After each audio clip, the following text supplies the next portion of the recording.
नमस्कार दर्शकों, भारत एक ऐसा देश है जहां देवताओं के अवतारों के जन्म दिवस को भी त्योहारों के रूप में मनाया जाता है।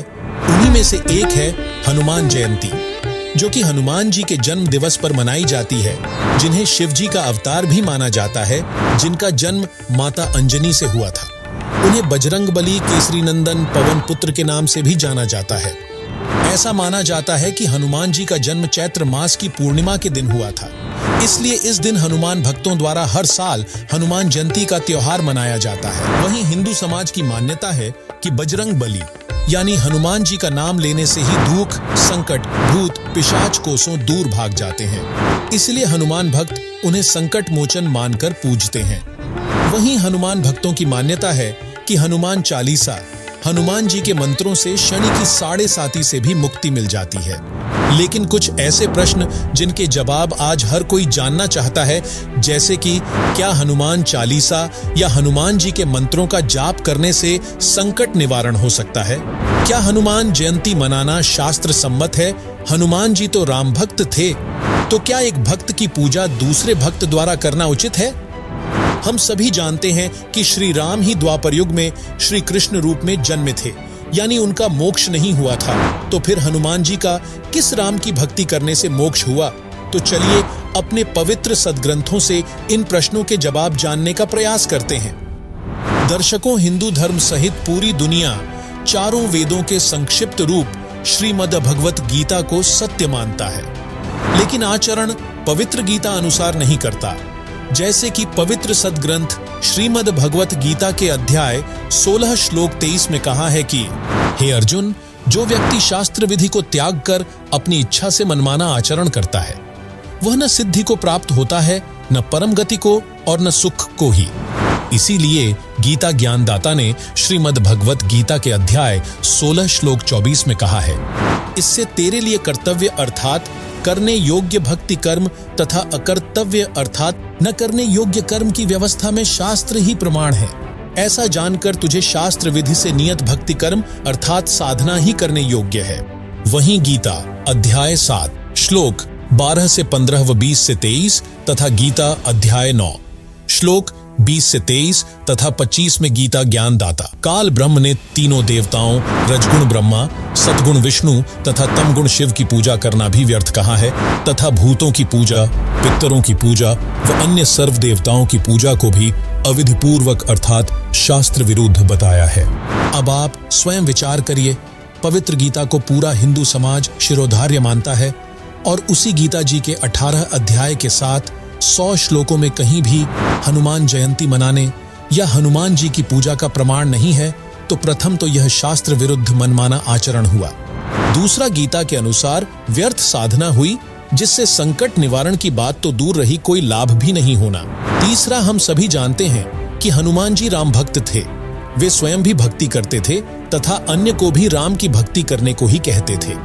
यदि कोई भक्त दूसरे भक्त की पूजा करता है, वह शास्त्र विधि विरुद्ध मनमाना आचरण होने से व्यर्थ है।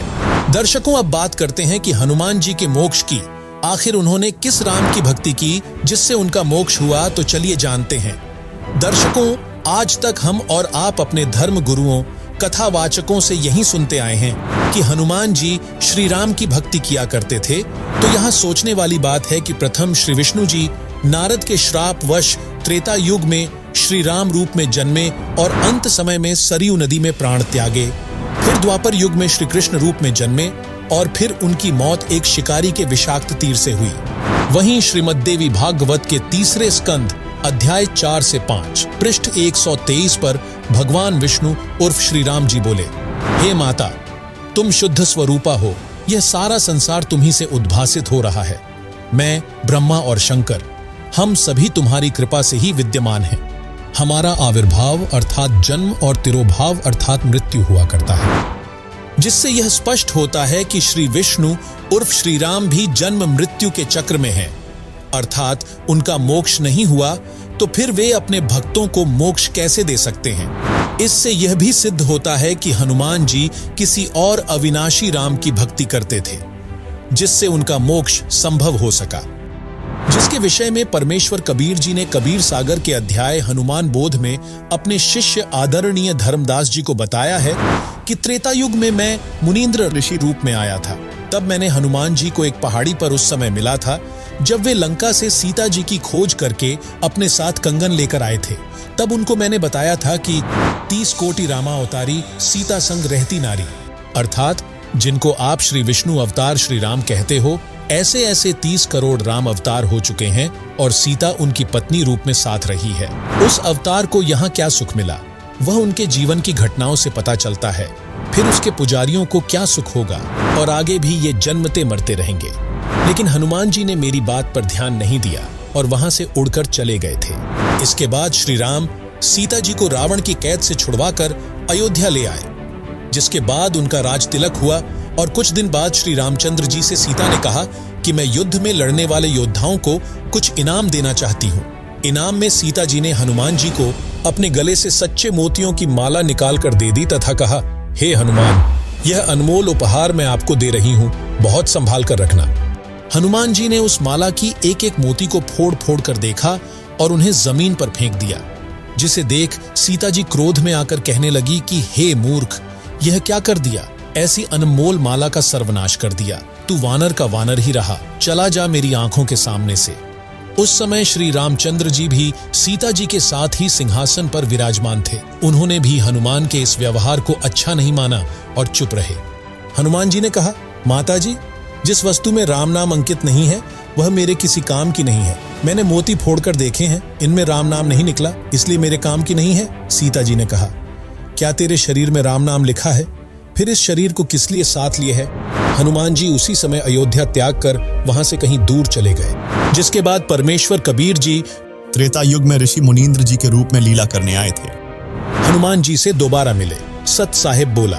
हनुमान जी ने राम राम कहा तथा खड़ा होकर ऋषि जी का सत्कार किया तथा एक पत्थर पर स्वयं बैठ गए। दूसरे पर ऋषि को बैठने का आग्रह किया। दोनों ने स्थान ग्रहण कर लिया। हनुमान जी ऋषि जी को पहचानने की कोशिश करने लगे। ऋषि जी ने कहा, क्या सोच रहे हो हनुमान? मैं वही ऋषि हूँ जो आपको उस समय मिला था जब आप सीता की खोज करके वापस आकर पहाड़ी पर उतरे थे। जिसके बाद हनुमान जी को पहचानते देर नहीं लगी। इसके बाद हनुमान जी ने मुनींद्र ऋषि रूप में विद्यमान परमेश्वर से कहा, हे ऋषि जी, आपका कैसे आना हुआ? परमेश्वर कबीर जी ने मुनींद्र ऋषि रूप में कहा, हे पवन पुत्र, मैं आपको भक्ति ज्ञान कराने आया हूँ। आप जिस दशरथ पुत्र रामचंद्र की पूजा पूर्ण परमात्मा मानकर कर रहे हो, आप धोखे में हो। जो जन्मता मरता है वह पूर्ण परमात्मा नहीं हो सकता। पूर्ण परमात्मा तो अविनाशी होता है। जिसके विषय में ऋग्वेद मंडल 9 सूक्त 94 मंत्र 3, ऋग्वेद मंडल 9 सूक्त 20 श्लोक 1, संख्या नंबर 920, सामवेद के उतार्चिक अध्याय नंबर 5 के खंड नंबर 4 का श्लोक नंबर 2 कहा गया है कि जो सर्व सृष्टि रचनहार प्रथम अर्थात आदिराम, पुरातन सनातन अविनाशी परमेश्वर कबीरदेव अर्थात कबीर साहिब है, जिसकी प्रभुता सर्व ब्रह्मांडों के प्रभुओं पर है। वह सदा एक रस रहता है, अर्थात जन्मता व मरता नहीं है, यानी अविनाशी है, जो कि अपने उपासक भक्त के पाप कर्मों को नष्ट करके पवित्र करने वाला है। फिर मुनींद्र ऋषि रूप में परमेश्वर ने कहा, पवन पुत्र, आप विचार करिए कि रावण का भाई अहिरावण जो पाताल का राजा था, वह राम तथा लक्ष्मण का अपहरण करके ले गया, उनकी बलि देने वाला था। आप वहां गए और उन दोनों को जीवित लाए। आप ही बताएं, वे परमात्मा हैं। फिर परमात्मा ने कहा, जिस समय रावण के पुत्र मेघनाथ यानी इंद्रजीत नाग फांस शस्त्र छोड़ा तो सर्पों ने श्रीराम तथा आप तथा सर्व सेना व लक्ष्मण तक बांध दिया था। सर्प आप सबको जकड़े हुए थे, आप सब विवश थे। कुछ समय में आप सबको रावण की सेना आसानी से काट डालती।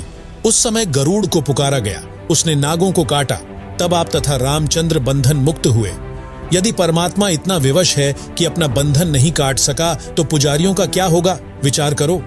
काटे बंधन विपत में, कठिन कियो संग्राम, चिन्हो रे नर प्राणियों, गरुड़ बड़ों के राम। हनुमान जी ने कहा, ऋषि जी, समुद्र पर पुल बनाना क्या आम आदमी का कार्य है? यह परमात्मा बिना नहीं बनाया जा सकता। तब मुनींद्र ऋषि रूप में परमेश्वर ने कहा, समंदर पाट लंका गयो, सीता को भरतार, अगस्त ऋषि सातों पिए, इनमें कौन करतार? यदि आप समुद्र के ऊपर सेतु बनाने से श्री रामचंद्र जी को परमात्मा मानते हो, तो अगस्त ऋषि ने 7 सागरों को पी लिया था। इनमें कौन है परमात्मा? जिसके बाद हनुमान जी निरुत्तर हो गए और कबीर परमेश्वर यानी मुनींद्र ऋषि द्वारा सुनाई गई सृष्टि रचना को ध्यान से सुना। जिसके बाद हनुमान जी ने परमेश्वर से सतलोक देखने की प्रार्थना की। तब परमेश्वर वहां से आकाश में उड़ गए और फिर कुछ देर बाद अंतर्ध्यान हो गए। जिसके बाद हनुमान जी चिंतित हो गए कि अब ये ऋषि कैसे मिलेंगे। इतने में हनुमान जी को आकाश में विशेष प्रकाश दिखाई दिया। परमेश्वर ने हनुमान जी को दिव्य दृष्टि देकर सतलोक दिखाया। जिसके बाद हनुमान जी को ऋषि मुनींद्र जी सिंहासन पर बैठे दिखाई दिए। उनके शरीर का प्रकाश अत्यधिक था। सिर पर मुकुट तथा राजाओं की तरह छत्र था। कुछ देर परमेश्वर ने वह दृश्य दिखाकर दिव्य दृष्टि समाप्त कर दी और मुनींद्र जी नीचे आ गए। जिसके बाद हनुमान जी को विश्वास हुआ कि ये परमेश्वर हैं। सतलोक सुख का स्थान है। तब हनुमान जी ने परमेश्वर कबीर जी अर्थात मुनींद्र ऋषि से दीक्षा ली, अपना जीवन धन्य किया और हनुमान जी मुक्ति के अधिकारी हुए। लेकिन अब सवाल उठता है कि जिस पूर्ण परमात्मा यानी आदिराम की भक्ति से हनुमान जी का आत्म कल्याण हुआ, वह भक्ति वर्तमान समय में किस संत के पास है? तो दर्शकों, आपको बता दें, मौजूदा वक्त में उन्हीं आदिराम कबीर परमेश्वर की सच्ची भक्ति विधि सर्वधर्म ग्रंथों श्रीमद् भगवद गीता, चारों वेदों से प्रमाण सहित जगत गुरु तत्वदर्शी संत रामपाल जी महाराज जी द्वारा बताई जा रही है।